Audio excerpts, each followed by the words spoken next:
Let's return to This Week in America. Here's your host, Rick Bratton. Welcome back, everybody, coast to coast. This Week in America. Most books on leadership focus on what a leader is and what a leader can do to improve himself or herself as a leader. After 50 years of pastoral leadership in various capacities as lead pastor, executive pastor, district superintendent, adjunct college and seminary professor, conference speaker, and consultant, Dr. John R. Strubhar came to the conclusion that the most important aspect of leadership is how the leader engages and serves his or her ministry colleagues and the larger church constituency. His book, Other-Centered Leadership, How to Treat Ministry Colleagues, is his attempt to call church leaders back to the biblical basics of leadership. Dr. Strubhar attended Westmont College, graduated from Fort Wayne Bible College with a Bachelor of Arts in 1969, continued his theological education at Trinity Evangelical Divinity School, receiving a Master of Divinity in 1973, a Master of Theology and Practical Theology in 1975, and a Doctor of Ministry in Administration and Church Revitalization in 1980. In his current role with Interim Pastor Ministries, he has facilitated the turnaround of a number of churches across denominational lines. With us on the program today, a pleasure to welcome to This Week in America, Dr. John R. Strubhar, author of Other-Centered Leadership, How to Treat Ministry Colleagues. Dr. Strubhar, welcome to the program, sir. It's great to have you with us. It's great to be with you, Rick. We've been looking forward to it. I have been looking forward to this. It's going to be a fascinating conversation. I'll give you all the information where the book is available, basically everywhere as we go through the program. You have such a unique perspective to talk about church leadership. I briefly touched upon your background. Give us a little bit more of your background, because this really gives you a very inside look at church leadership. Yeah. Well, I've been involved in leadership for a number of years, and so much of the conversation and most of the books that have been written on leadership focus on how the leadership can improve himself. And oftentimes, what I find out, one of the biggest problems in leadership is that leaders so focus upon themselves that they neglect investing in others. And as I have studied the scriptures and then had so many different experiences with ministry colleagues, one of the things that I have come to realize is that more important than the leader himself is the teammates that surround that leader. And when we put the interests of other leaders before our own interests, it builds a sense of confidence, it builds a sense of morale, and it also builds momentum in terms of a team ministry. I'm convinced that team ministry is the best way to go, especially in a post-COVID world where there has been so much change. Yes. And the way in which we lead, I think the focus has to move away from the leader himself to those that surround the leader and how he can help them become successful and productive in their ministry. It's one thing to observe, and you've done that through all of your career, and then decide to write a book about it. What prompted you to write Other-Centered Leadership? Well, what prompted me was primarily my relationships that I've had in so many different venues over the years. And so many times I connect with staff pastors and others who are not in a lead role, and many times they feel neglected. They feel as though the head leader does not really take them seriously, or if there are issues, the leader does not take proactive steps to resolve them.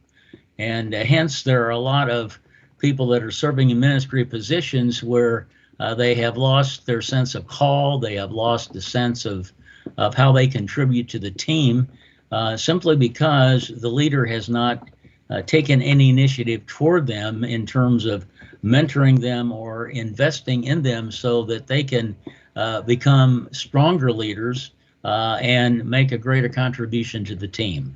Our guest on This Week in America is John R. Strubhar. If you're Googling, that's Strubhar. This book is Other-Centered Leadership, How to Treat Ministry Colleagues. Book available, of course, at Amazon, all of the usual places. All this information on our website, thisweekinamerica.us. As you read the book, this is really a book that will benefit a lot of people. Talk about those that would take something away from reading this book, that would benefit from reading Other-Centered Leadership. Yeah, I think it's not only something that would benefit, ministry leaders, pastors, and staff pastors. I think it would also help any kind of leader in the church, whether they're on the elder board or the deacon board, just learning how to build relationships. One of the problems today is that a lot of leaders do not have a high EQ, that is emotional intelligence. They haven't learned how to build relationships, and they don't know how to restore relationships, or they also have a problem when it comes to forgiving when things have not gone the way in which they would like them to go. And what I discovered is that as we really begin to focus on the interests of others rather than our own interests, we are able to engage them in some of these vitally important other related processes so that we can strengthen the entire body of Christ. Everything that is in the book is based on a biblical principle, and then we've tried to relate it to some of the current issues that many times ministry teams experience, whether it's conflict or triangulation or unforgiveness or whatever it may be that keeps the team from functioning at a high level. It's interesting in reading the book. This really comes from years of and hundreds of interactions, hasn't it? I mean, this is boots on the ground type of observation. Yeah. You've actually seen this, witnessed it, and learned from it. Well, it's true. I think one of the things that has been a disappointment to me as a leader is to see how many leaders have fallen by the wayside simply because there was no positive intervention in their lives by the main leader, or they just became discouraged because they were going through a period in their lives where they needed some help and encouragement, and that was not to be found, whether it was maybe they needed to be admonished in some way, or maybe they needed to be helped in a way to serve better. But instead of having a conversation with the lead pastor or the lead leader, oftentimes they felt isolated and alone. And I think it's one of the big problems that many staffs encounter, and that's why I've entitled it, How to Treat Ministry Leaders. We need to value one another, and one of the best ways to do that is to affirm and to build up each other. I think this, again, is one of the areas where many leaders have a blind spot. They don't understand the value of affirmation and building up others, and as a result, they're not really keyed into some of the issues that maybe staff members are dealing with, where they're really asking for help. It's not that they don't want to serve, they're just going through a period of time in their lives where they need more encouragement and more help from the lead person. The book we're talking about is Other-Centered Leadership, How to Treat Ministry Colleagues by John R. Strubhar. That's Strubhar. Book available at Amazon, the usual places. Go to our website, thisweekinamerica.us. You'll be able to link directly on to the Amazon link and get information and order the book there as well. What is the main message of the book, do you think? What do you hope the takeaway is after people read Other-Centered Leadership? I hope they'll take away the concept that when we put the interests of others above our own interests, not only do we succeed, but we enable others to succeed and to excel in ways that they couldn't were it not for the fact that they have had someone who believes in them and who really values them to the point that their ministry is just as important as his is.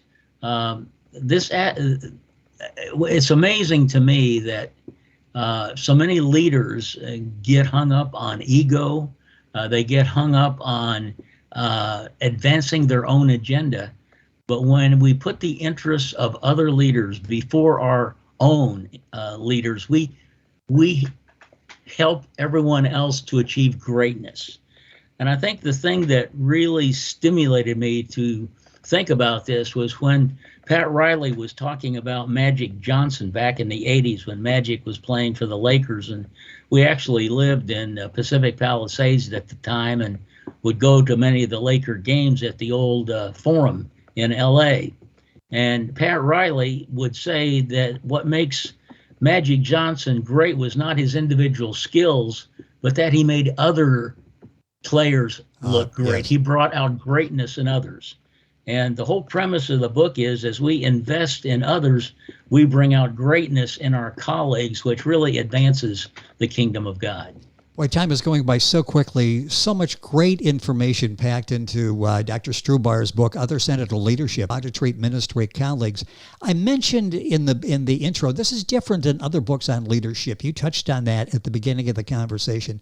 What makes this book different? And I think maybe you just touched on that a moment ago, that the focus isn't just on the leader, it's the leader and everyone around him or her. Yes, it's really, the focus is on others, not the leader himself.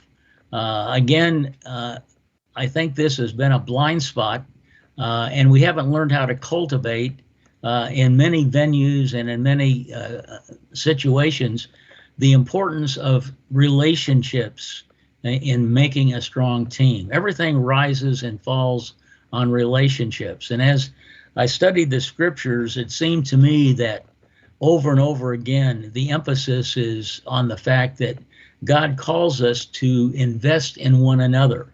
He calls us to seek the best in others. And when that becomes the focus, it changes the way in which we do ministry. And it not only gives longevity to the lead pastor, but it also brings a sense of strength and stability to the staff, and the morale also increases exponentially. You're right about that other-centered leadership is a calling from God. Explain what you mean by that. Well, God, in his sovereignty, I believe, calls us into relationships. The first, of course, is a relationship to himself through faith in the finished work of Jesus Christ on the cross. But along with that, he calls us into relationships with one another. I don't believe that the Christian life is meant to be lived in isolation. We need others around us. We need others to speak into our lives and to help others achieve all the potential that they have. And I think far too often within, whether it's the business world or the church world, our relationships have not been such that encourages that kind of commitment, which I believe is foundational to any kind of a strong team building process. The book is Other-Centered Leadership, How to Treat Ministry Colleagues. John R. Strubhar is our guest on the program. Why is it, do you think, it's putting other people's interest and successes before our own so difficult? Is it ego? I think a lot of it has to do with ego. We live in a world, and it's almost a repetition of what happened back in the 80s when it was all focused on, me and myself and how I can achieve. And we've come back to this issue where so much is all about instant gratification and how I can please myself and what can I do to make myself better. And I think that especially after the coronavirus took place, there is a tremendous need. Staff people, ministry leaders, whether you're in the business or church world, they are craving for relationships. And this book is all about helping people understand the relationships that God is calling them to, whether it's to restore or to build up or to forgive. But it is focused on basically helping others understand the uniqueness of belonging to the Lord Jesus Christ and then serving in a way that is reflective of his grace and his goodness in our lives. A couple minutes left in the program. You've seen both sides of this, and that's what prompted you to write the book, Other-Centered Leadership, How to Treat Ministry Colleagues. You've seen what happened when leadership was more self-centered, self-focused than focusing on the team and everyone involved in the ministry. When you witnessed the other side of this, when leadership started putting the interest of others ahead of their own agenda, what do you see there? What happens when you do it the way where it's all inclusive? Well, one of the things is that I have seen just a incredible sense of, wow, someone has finally listened. Yes. Wow, maybe there is a leader who is concerned more about me than about himself. How that impacts the team is that it builds a sense of community. It builds a sense of joy, and it also builds a sense of momentum around the shared value and vision of the company or the church in which you're leading. It's transformative in terms of how people relate to each other, and as they experience that kind of affirmation and leadership from the leader himself, it encourages them to be an other-centered leader as well. So it has a rippling effect. The more we as leaders can focus on others and others begin to see that, they begin to focus on others, and the entire team begins to be strengthened. How does other-centered leadership avoid the pitfalls of triangulation, the misunderstanding between ministry colleagues? How does that function? Well, it basically happens when leaders talk to each other instead of about each other. Okay. Triangulation happens when there are issues between leaders, and instead of talking directly to the person that they're having an issue with, they talk to someone else. They involve others in the conversation, and they don't really have anything to do with the issue that has come between them and another leader. And so one of the things that has broken my heart is how many times, because staff people don't feel comfortable talking to a leader about an issue, they go to other leaders, they involve others in their discontent, and they triangulate the process. And instead of solving things become more polarized, more difficult, and instead of experiencing peace and tranquility, there's always this underlying sense of distrust because they've shared things with others that they should have really only shared with a leader in which they're having the issue with. So triangulation is one of the big problems that happens within a leadership community, and the best way to overcome it is by just having good, honest, one-on-one conversations with others, listening to one another, affirming each other, and working things through.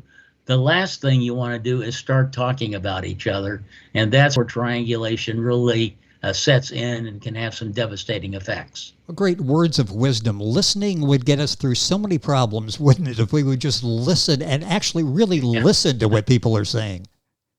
Right. You've done such an excellent... Listening is probably one of the neglected aspects of leadership. We have so much that we want to communicate sometimes. Our mouths are overworked and our ears are dull of hearing.